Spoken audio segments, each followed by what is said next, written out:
अखण्डमण्डलाकारं व्याप्तं येन चराचरं तत्पदं दर्शितं येन तस्मै श्रीगुरवे नमः। वराहपीडं नटवरवपुः कर्णयो कर्णिकारं बिभ्रदवासा कनककपिशं वैजयन्तीं च मालां रन्ध्रान् वेणोरधरसुधया पूरयन् गोपवृन्दैः वृंदारण्यम स्वपदरमणम प्राविशद गीत कीर्ति। श्री राम राम रघुनंदन राम राम। श्री राम राम भरताग्रज राम राम।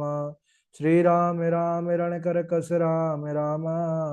श्री राम राम शरणं भव राम राम।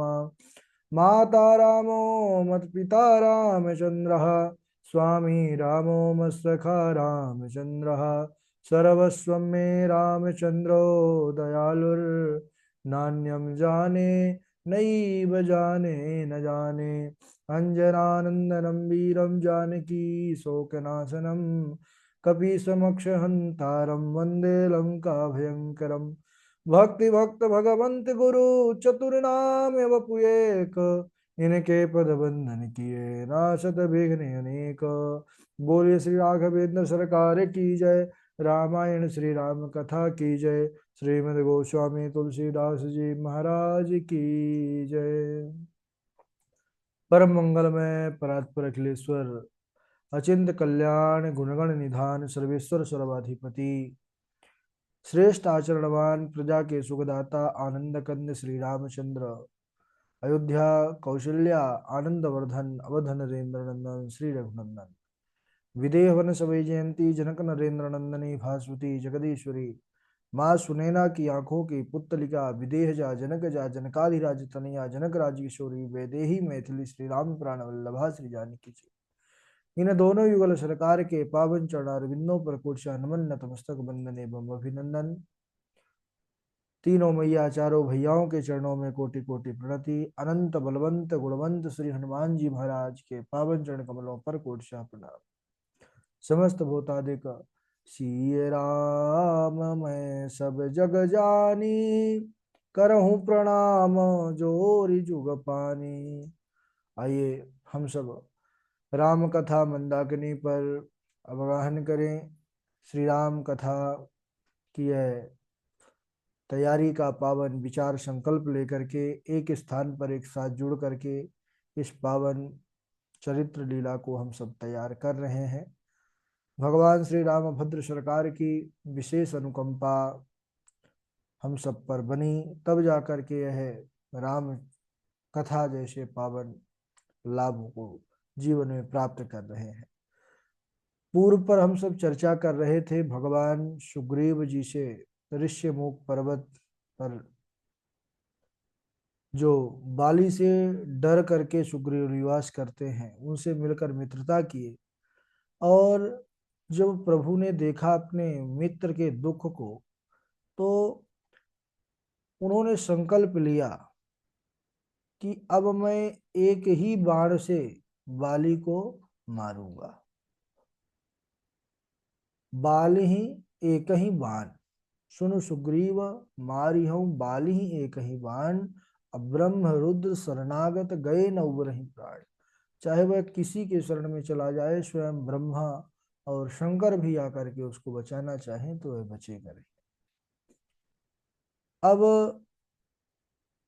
भगवान ने जब कहा तो सुग्रीव जाकर के बाली को ललकारा। बाली जब बाहर युद्ध करने को आने लगा तो तारा ने रोका। तारा जानती थी कि प्रभु श्री राम यह साक्षात परमपिता परमात्मा है। उन्होंने कहा कि प्रभु राम और लक्ष्मण दोनों भाई सुग्रीव के साथ हैं, उनका बल उनके साथ है सुग्रीव के साथ, इसलिए आप सुग्रीव से लड़ने आज मैं पहली बार आपको रोकती हूँ, मत जाइए। क्योंकि वह अगर युद्ध में काल भी स्वयं आ जाए तो काल को भी मारने का सामर्थ्य रखते हैं, वह परमेश्वर है। इस प्रकार जब कहा तो बाली ने कहा कि तू भीरू है, डरपोक है, तू यहीं पर बैठी रहे, लेकिन मैं वीर हूं, मैं कभी भी उससे डर करके पीछे नहीं हट सकता। और अगर वह भगवान है तो मैं उनके हाथों मर करके परमधाम को जाऊंगा। सुग्रीव से भिड़ने के लिए बाली आ गए और सुग्रीव और बाली में भयंकर युद्ध हुआ। अच्छा प्रभु बाण को धनुष पर चढ़ाए ही रह गए, छोड़े नहीं, और इस बीच उठा उठा करके बाली ने सुग्रीव को बहुत पटका। सुग्रीव भागा भागा आया, कहने लगा प्रभु आपने आज तो हमारा इतना स्वागत करवाया है बाली से, आप तो बोल रहे थे एक ही बाण में प्राण हर लेंगे। बोले हाँ क्या करें, एक रूप तुम भ्राता दो, ते ही भ्रम ते नहीं मारे सो। तुम दोनों भाई एक ही समान दिखते हो, इसलिए मैंने वह बाण नहीं चलाया कि न जाने किसको लग जाए। और सुग्रीव के पूरे शरीर का स्पर्श जैसे ही राम जी ने किया, सारा जो घाव था समाप्त हो गया, सारी पीड़ा दूर हो गई, नया उत्साह, नई स्फूर्ति आ गई। सुग्रीव अब लड़ने के लिए पुनः तैयार हो गए। प्रभु श्री राम जी ने एक माला गले में डाल दी कि ले इसको आप धारण कर लो, जिससे बाली और सुग्रीव में पहचान करना आसान हो सके। अब राम जी देखते हैं जैसे ही बाली को कष्ट में, ओ सुग्रीव को कष्ट में बाली जो है कई गदा का प्रहार जब सुग्रीव के ऊपर करने लग गया, तब भगवान ने वृक्ष की ओट पर खड़े होकर के एक ही बाण मारा, और वह बाण सीधा आकर के हृदय स्थल पर आकर के बाली को लगा है। ये हृदय बड़ा मर्म स्थान है, यही हृदय प्राणों प्राण प्राण का भी वास यहीं पर माना जाता है।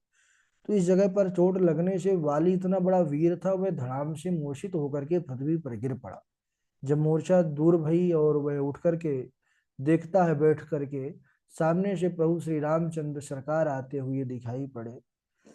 तो बस बाली ने भगवान के सामने यही कहा, ये वैसे हृदय से उसका प्रभु के प्रति बड़ा कोमल भाव है, क्योंकि प्रभु का बाण लगते ही वह प्रभु को पहचान गया, लेकिन फिर भी मुख से वह कठोर शब्द बोल रहा है कि धर्म हेतु अवतरयो गोसाई, मारे हो मोहि व्याधि की नाई, मैं बैरी सुग्रीव पियारा, अवगुण कवन नाथ मोहि मारा। हे प्रभु, मैंने तो यही सुना है कि आप धर्म की रक्षा के लिए जब जब होई धर्म की हानि, बाणी असुर अधम अभिमानी, जब जब प्रभु धर्म पृथक शरीर, यदा यदा ही धर्मस्य ग्लानिर्भवति भारत, अभ्युत्थानम अधर्मस्य तदात्मानं सृजाम्यहम्। तो आप तो धर्म की रक्षा के लिए अवतरित होते हैं, लेकिन मुझे आपने छिप करके मारा है व्याध के समान, इसमें कौन सा धर्म है आपका। प्रभु मैं बैरी हो गया और सुग्रीव मेरा ही भाई है, वह आपका प्यारा हो गया। नाथ, मुझे आपने किस दोष से मारा है, मैंने आपका क्या बिगाड़ा है। जब इस प्रकार वह दो चार प्रश्न प्रभु के पास रखा, प्रभु राघव ने कहा देखो बाली, तुम आज जब मरने की स्थिति पर आ गए हो तो धर्म सत्य इसका विचार तुमको आ गया, लेकिन तुमने आज तक, जब तक तुम स्वस्थ थे, बढ़िया थे, तब तक स्वयं तुमने जीवन में कभी भी उस धर्म को लागू नहीं किया स्वयं के ऊपर, और मृत्यु के निकट आने पर तुमको धर्माधर्म दिखने लग गया। अरे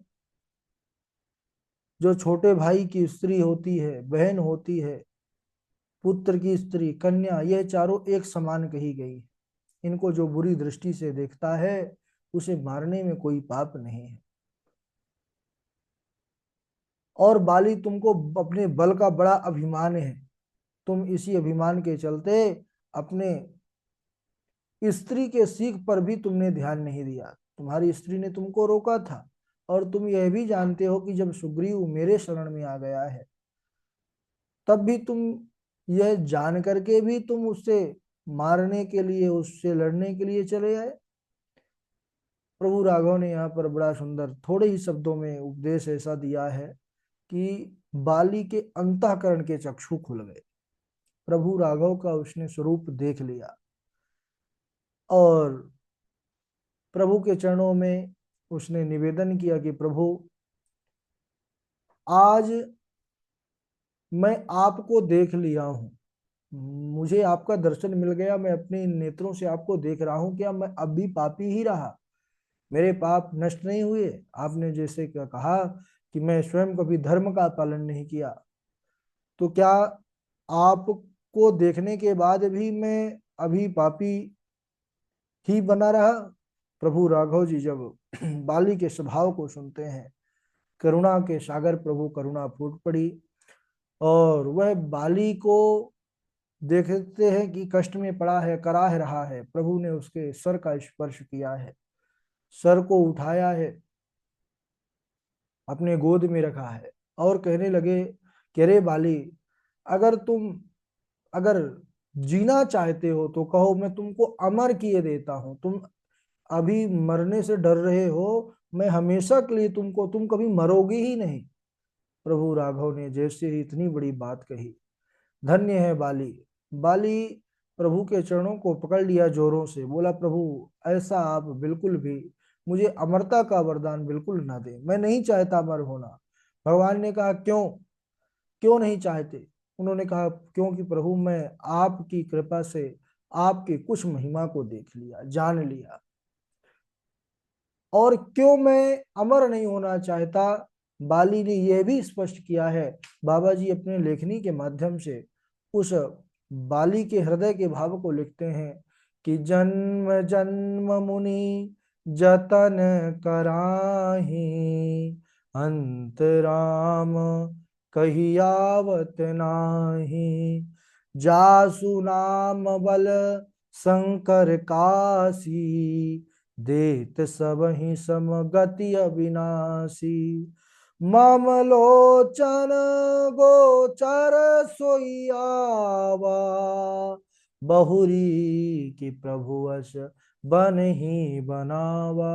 आहा, हे प्रभु, जन्म जन्म मुनि जतन कराही, अंत राम कही आवत नहीं। आपका नाम कहते हैं जन्मों जन्मों से जो यह जतन करते आ रहा है, वह भी मरते समय आपका नाम नहीं ले पाता, क्योंकि आपका नाम आना यह बड़ा ही कठिनता का कार्य है। और जिस नाम के प्रभाव से भगवान शंकर जो काशी विश्वनाथ पर विराजित रहते हैं, वह वहां के मरने वाले जीवों को अविनाशी गति प्रदान करते हैं, मुक्ति प्रदान करते हैं आपके नाम के प्रभाव से। तो जिनके नाम की ऐसी बड़ी भारी महिमा है, वही नामधारी स्वयं राम मेरे सामने खड़े हों और मैं अपने प्राणों को न त्यागूं। मम लोचन गोचर सोइयावा, बहुरी की प्रभु वश बन ही बनावा। क्या प्रभु ऐसा संयोग कभी बन पाएगा? जिसका नाम अंत में नहीं आता, वह राम सामने खड़ा हो और मैं अंत को स्वीकार ना करूं? क्या ऐसा मरण, ऐसा सौभाग्य जीवन में कभी ऐसा बन सकता है किसी जी काल में? प्रभु, मुझे तो अब इन चरणों को देखते देखते ही मरना है। ऐसा मरण फिर मरण नहीं होता, ऐसी मृत्यु महोत्सव का रूप होता है। बाली अब उस महोत्सव को आनंदित के साथ स्वीकार करना चाहता है। उसने कहा कि प्रभु, ऐसा कौन सा मूर्ख होगा जो कल्प वृक्ष को काट करके और बबूल के वृक्ष को बोए? मेरे सामने तो आज कल्प वृक्ष से बढ़कर के ठाकुर जी खड़े हुए हैं। और प्रभु, अगर मुझे आप कुछ देना चाहते हैं, आप बार बार प्रभु कुछ देते जरूर हैं भक्तों को। बोले अमरता का वर दे रहा हूं। बोले नहीं, अमरता का नहीं चाहिए, लेकिन आप देना चाहते हैं तो सुनिए मुझे क्या चाहिए, मैं आपसे मांग रहा हूं। बंधु माताओं, बाली ने भगवान के सामने अनुपम मांग की है। कौन सी मांग?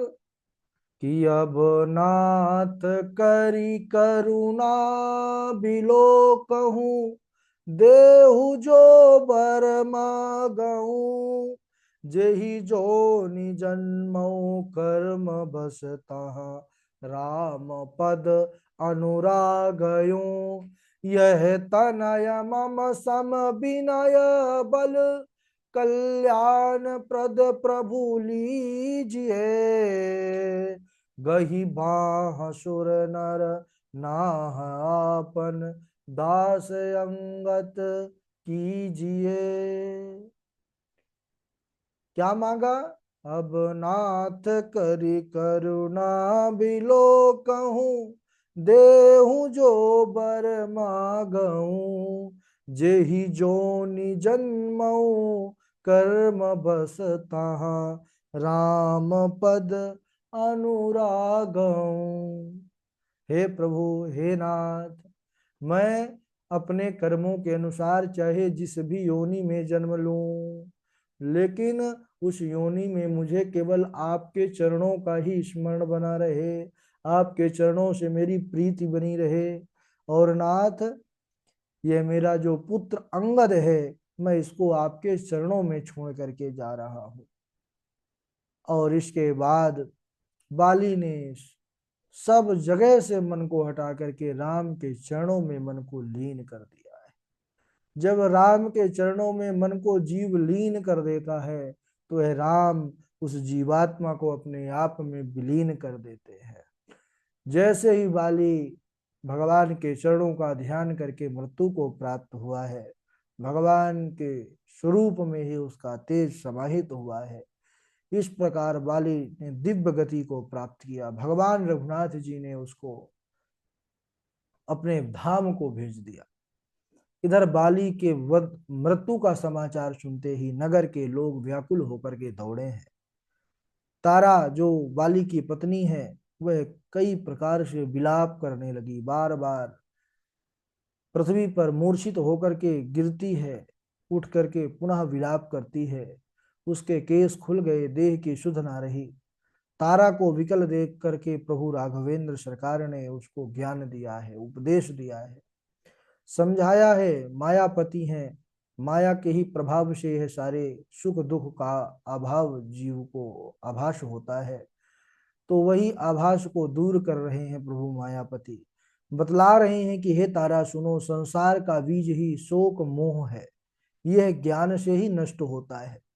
ज्ञान दे करके माया का हरण किया है श्री राघव जी ने। तारा से भगवान ने कहा कि देखो तारा, जो यह गया है, इसको तुम क्या मानती हो? शरीर मानती थी तो शरीर तो अभी भी वैसे ही तुम्हारे सामने पड़ा हुआ है। अगर जीव, तो जीव तो सदैव अविनाशी है, वह कभी मरता नहीं है। उस आत्मा का कभी भी किसी भी प्रकार से कोई क्षति नहीं होती है। इस प्रकार भगवान ने जब समझाया कि वह परम ज्योति में ही जाकर के ज्योति समाहित हुई, जो अंततोगत्वा सबका ध्येय होता है, उसने वह परम पद को, सौभाग्य को प्राप्त किया है। तब भगवान के समझाने पर तारा का वह जो मोह था वह नष्ट हुआ है। उसके हृदय पर वह ज्ञान उपजा है, भगवान के चरणों में शरण आया है, उसने भी भक्ति का वर मांगा है।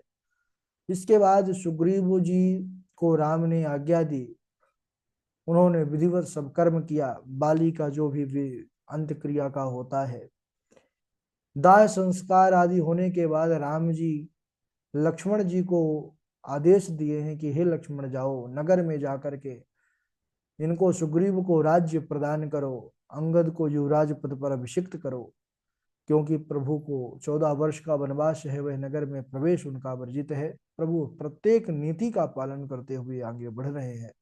लक्ष्मण गए हैं यहाँ पर सुग्रीव को राजनीति आदि किस प्रकार राज्य को अच्छे से संचालित धर्मपूर्वक करना है, प्रभु राघव ने बड़ा सुंदर उपदेश किया है।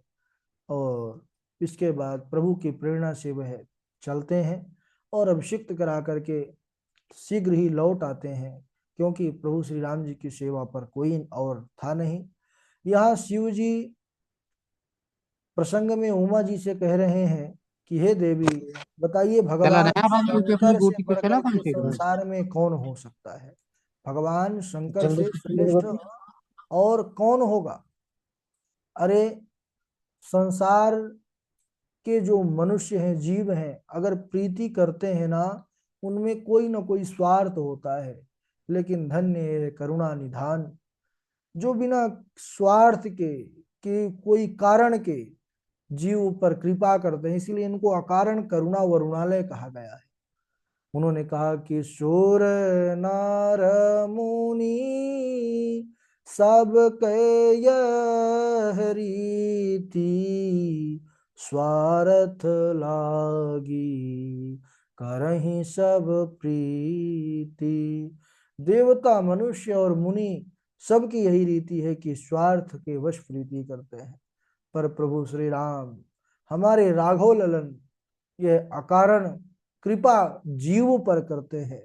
अरे देखिए सुग्रीव को, देखिए सुग्रीव जो बाली के भय से सदा भयभीत रहता था, बाली के दिए हुए चोटों का जो घाव था वह सदैव हरे भरे रहते थे, हर समय वह भय डर से जीता था, सब कुछ उसका हरण हो गया। लेकिन प्रभु राघव उस सुग्रीव पर कृपा करके कहते हैं उसको सीधा राजा बना दिया।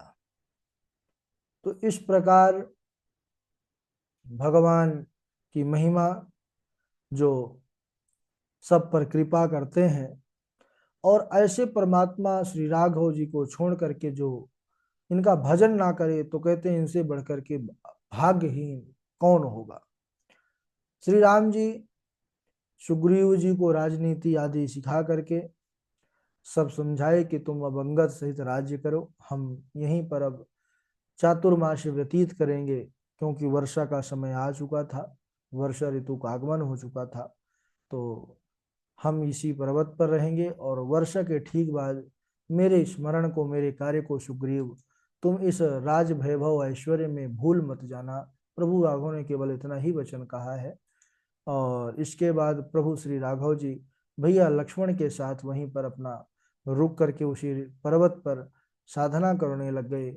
और यहाँ सुग्रीव ऐश्वर्य पा करके ऐश्वर्य में ऐसा खो गए कि उनको वर्षा ऋतु निकलने पर भी उनको यह भान ना रहा कि अरे प्रभु राघव के सेवा का कार्य मुझे कुछ मिला है, कुछ दायित्व तो राघव जी ने मुझे प्रदान किया है, उसको मुझे पूर्ण करना है। यहाँ उस चातुर्मास्य व्यतीत करते समय राघव जी अनेक प्रकार की कथाओं को कहा करते थे, लक्ष्मण जी श्रोता बन करके सुनते थे। वर्षा ऋतु के विषय पर भी यहाँ पर बड़ा सुंदर राम जी ने उस ऋतु को, उस समय को, उस समय के, उस वर्षा ऋतु के समय के जो प्रकृति का कार्य होता है उसको दर्शाते हुए अनुपम उपदेश उन्होंने दिया है कि बरसहि जलद भूमि निहराए, जथा नवहि बुध विद्या पाए, बूंद आघात सहई गिरि कैसे, खल के बचन संत सहजैसे, क्षुद्र नदी भरी चली तोराई, जस थोरहु धन खल इतराई, भूमि परत भा डाबर पानी, जिमि जीवहि माया लिपटानी। बोले बरसहि जलद भूमि निहराए, बादल पृथ्वी के समीप आकर के बरसने लगते हैं। बोले कैसे, जैसे विद्या पाकर के विद्वान नम्र हो जाते हैं, झुक जाते हैं। जो सच्चा ज्ञानी होता है ना वह एकदम शांत हो जाता है। भयंकर बूंदों की चोट पर्वत कैसे सह लेते हैं, बूंद आघात सहेंगी कैसे, बोले खल के वचन संत सह जैसे। जिसे दुष्टों के वचन साधु पुरुष महात्मा सुन लेते हैं, उसी प्रकार वह जो है मूसलाधार बारिश की चोट पर्वत सह लेते हैं। क्षुद्र नदी चली भरी तुराई, जस थोरे धन खलित राई। जो छोटी छोटी नदी नाले होते हैं वे भी बरसात में ऐसे उमड़ घुमड़ करके बाढ़ होकर के चलते हैं, जैसे थोड़ा धन पा करके जो खल होता है, दुष्ट होता है, वह हवा में उड़ने लगता है, इतना अभिमानी हो जाता है। और भूमि परत भा डाबर पानी, जिम जी वही माया लिपटानी। कहते हैं जो आकाश में जल रहता है तब तक वह बड़ा शुद्ध रहता है, स्वच्छ रहता है, लेकिन जैसे ही भूमि पर आकर के गिरती है वर्षा की बूंद, वे मटमैली हो जाती हैं सन करके। वैसे ही कहते हैं कि जीव भी शुद्ध रहता है, लेकिन जैसे ही संसार में जन्मता है माया के संबंध लिपेट लेते हैं और वह जिमि जीव ही माया लिपटानी। इसके बाद किस प्रकार सुग्रीव को लक्ष्मण जी डराते हैं और सुग्रीव फिर किस प्रकार खोज करवाते हैं, उसको हम अगले दिवस से आज यहीं तक। बोलिए राघवेंद्र सरकार की जय। बारी बारी से सब लोग चौपाई सुनाएंगे। सर्वप्रथम पूर्वी जी हैं, रसिका जी हैं, नैना किशोरी जी हैं, सुष्मिता जी हैं, तनु जी हैं, पावनी जी हैं, चेतना देवी जी हैं, जय जी हैं, नेहा जी हैं। चलिए स्वागत है आपका। राधे राधे गुरु जी आज मैं जल्दी सुना दूं, थोड़ा मेहमान आए हैं तो थोड़ा हाँ सा। सुनाइए सुनाइए, सुना दीजिए। जी गुरु जी। दीप मनोहर मानी मैं नाना, जाइन बर विचित्र बिताना, जेहि मंडप दुल्हिन बैदेही, सो बरनयस मति कवि के ही राम। सिया राम सिया राम जय जय राम। राम सिया राम जय जय राम। राधे राधे गुरु जी। बहुत बढ़िया, बहुत सुंदर। जी गुरु राधे जी, राधे थोड़ा गुरु। सा सब लोग आए हैं इसलिए थोड़ा ठीक सा है, ठीक व्यस्त है। ठीक है, ठीक कर लीजिए जी सेवा। गुरु। जय जी सुना। राधे राधे गुरु जी। हाँ जय जी सुनाइए।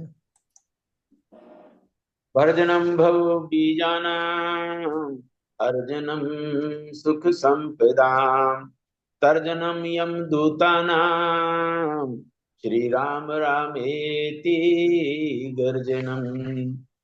ये राम प्रेम पीयूष पूरन होतु, जन्म ने भरत को, मुनि मन अगम जम से, जम नियम सम दम विषम व्रत आचरत को। दुख दाह दारिद दम्ब दूषण, सुजस मिस अपहरत को। कलिकाल तुलसी से सठई हठ, राम सन्मुख करत को।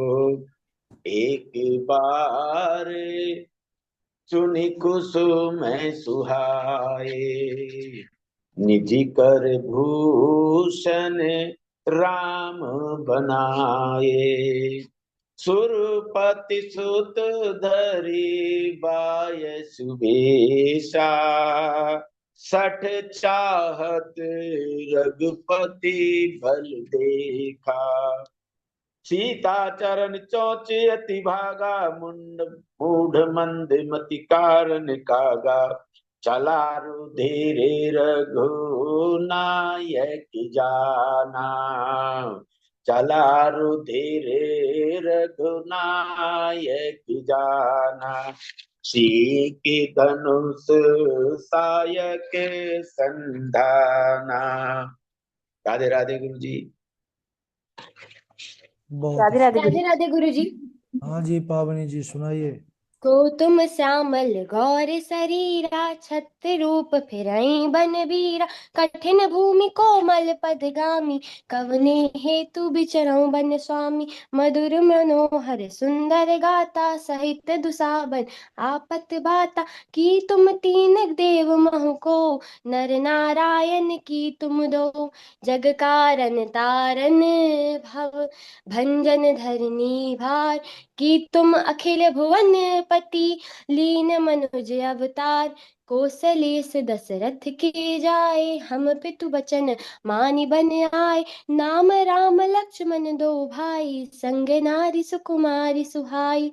सुन कपि जिहा मानस जनियूना, ते मम प्रिय लक्ष्मण ते दूना। समदर्शी मोहि सब कब को, सेवक प्रिय अनन्य गति सो। सो अनन्य जाके यस मति न टरहि हनुमंत, मैं सेवक सचराचर रूप स्वामी भगवंत। सखा बचन सुनि हर्षे, कृपा सिंधु बल सीव, कारण कवन बसहु वन, मोहु कहूँ सुग्रीव। नाहं जानामि केयूरे नाहं जानामि कुंडले नु प्रेत्वाभिजानामि नित्यापादाय वंदनात्। राधे राधे गुरुजी। बहुत बढ़िया। नैना की राधे राधे सुनाइए। गुरु जी, प्रणाम। हाँ, सुनाइए सुनाइए। कहाँ रे छिपति सुनु हनुमाना, का चुप साधी रहे बलवाना, कवन सो काज कठिन जग माही, जो नहीं होत तात तुम पाही। राधे राधे। ठीक है, बहुत अच्छा। आगे सुनाइए नैना जी। गुरुजी। दूत अवधपुर पठवहु जाई, आनहि नृप दशरथ ही बुलाई, मुदित राउ कही भले कृपाला, पठय दूत बोली तेहि काला। रहते रहते गुरु जी। हाँ, राधे राधे। राधे राधे गुरु जी। श्री हरिदास जी रसिका जी सुनाइए। जी। बिलपहि विकल भरत दो भाई, कौशल्या लिए हृदय लगाई, भांति अनेक भरत समझाए, कही विवेक में वचन सुनाए। सुनहु भरत भावी प्रबल, बिलखहि कहे मुनिनाथ, हानउ लाभहु जीवन मरण, जस अपजस विधि हाथ। राधे राधे गुरु जी। ठीक है, राधे राधे।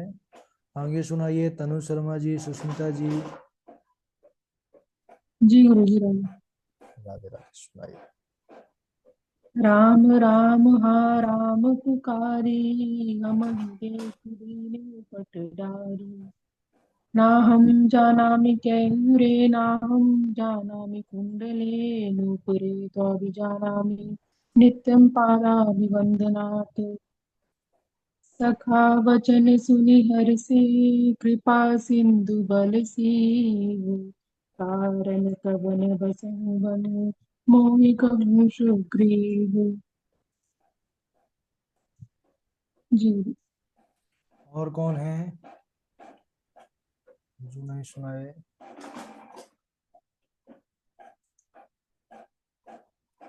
हाँ, राधे राधे।